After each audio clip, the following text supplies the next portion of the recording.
ఆంధ్రప్రదేశ్లో నూతన మంత్రివర్గం రాబోతుంది.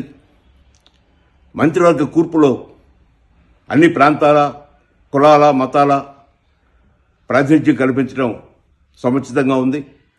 మంచి బృందాన్ని ఏర్పాటు చేయడం జరిగింది.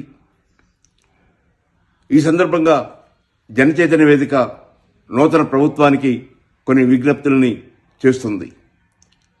మొదటగా గత వైకాపా పాలనలో జరిగిన అవినీతి అక్రమాలపై నిష్పక్షపాతంగా అన్ని రంగాల్లో విచారణ జరిపి నిందితులను శిక్షించి భవిష్యత్తులో ఇలాంటి పునరావృతం కాకుండా చూడాలని కోరుతున్నాను. అదేవిధంగా కక్ష సాధింపులు, విద్వేష రాజకీయాలు, ప్రతీకార చర్యలు ఇవన్నీ గత ప్రభుత్వ కాలంలో చాలా ఎక్కువగా జరిగినాయి. అవి ఎలాంటి పరిస్థితుల్లో కూడా పునరావృతం కాకూడదు. తప్పు చేసిన వారిని చట్ట ప్రకారం శిక్షించాలి తప్పితే వ్యక్తిగత దోషణలు కానీ, బూతులు కానీ, వెంటబట్టం కానీ ఇలాంటి చర్యలు చేయకూడదని కోరుకుంటున్నాను. ఈ రాష్ట్రంలో బ్రతికున్న వారి పేరుతో, అది జగనన్న అనే పేరు కానీ రకరకాల పేర్లతో వందలాది పథకాలని ప్రవేశపెట్టారు. ఇది మంచి సాంప్రదాయం కాదు. బ్రతికున్న వారి ఎవరి పేరుతో కూడా ఎలాంటి పథకాలు కానీ ప్రాజెక్టులు కానీ ఉండకూడదని కోరుకుంటున్నాను. అవసరమైతే ఎందరో మహనీయులు ఈ రాష్ట్రంలో, ఈ దేశంలో మంచి కృషి చేసి అమరుడై ప్రజల హృదయాల్లో ఉన్నవారు ఉన్నారు.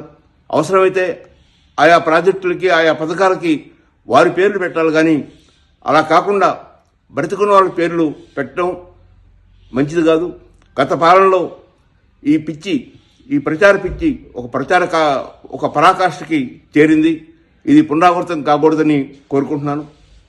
ఆంధ్రప్రదేశ్లో అవినీతి ఎక్కువ కావటం, అరాచకాలు పెరగటం, అభివృద్ధి జరగకపోవటం, విధ్వంసకర రాజకీయాలు జరగటం, ఉపాధి ఉద్యోగ అవకాశాలు లేకపోవటం, ఇలాంటి అనేక సమస్యలని ఓటర్లు ఆలోచించి మంచి తీర్పులను అందించారు. వీటన్నిటినీ పరిష్కరించాల్సిన అవసరం నూతన ప్రభుత్వంపై ఉందని భావిస్తున్నాను. రాజధాని పేరుతో మూడు మొక్కలాటాడి అమరావతిని ధ్వంసం చేయడం జరిగింది. అమరావతిని త్వరగా పునరావృతం చేయాలి, అభివృద్ధి చేయాలి, పునర్నిర్మాణం చేయాలి. అదేవిధంగా పోలవరం, వెలుగొండ లాంటి ప్రాజెక్టులు, అనేక నీటిపారుదల ప్రాజెక్టులని సత్వరం పూర్తి చేసి ఆంధ్రప్రదేశ్ని అన్నపూర్ణ ఆంధ్రప్రదేశ్గా మార్చాలని కోరుకుంటున్నాను. ఈ రాష్ట్ర ప్రజలు ఎంతో కసితో ఓటేశారు. ఆ కసి ఏంటంటే అరాచక పాలన పోవాలని, విధ్వంసకర పాలన పోవాలని, అవినీతి పాలన పోవాలని.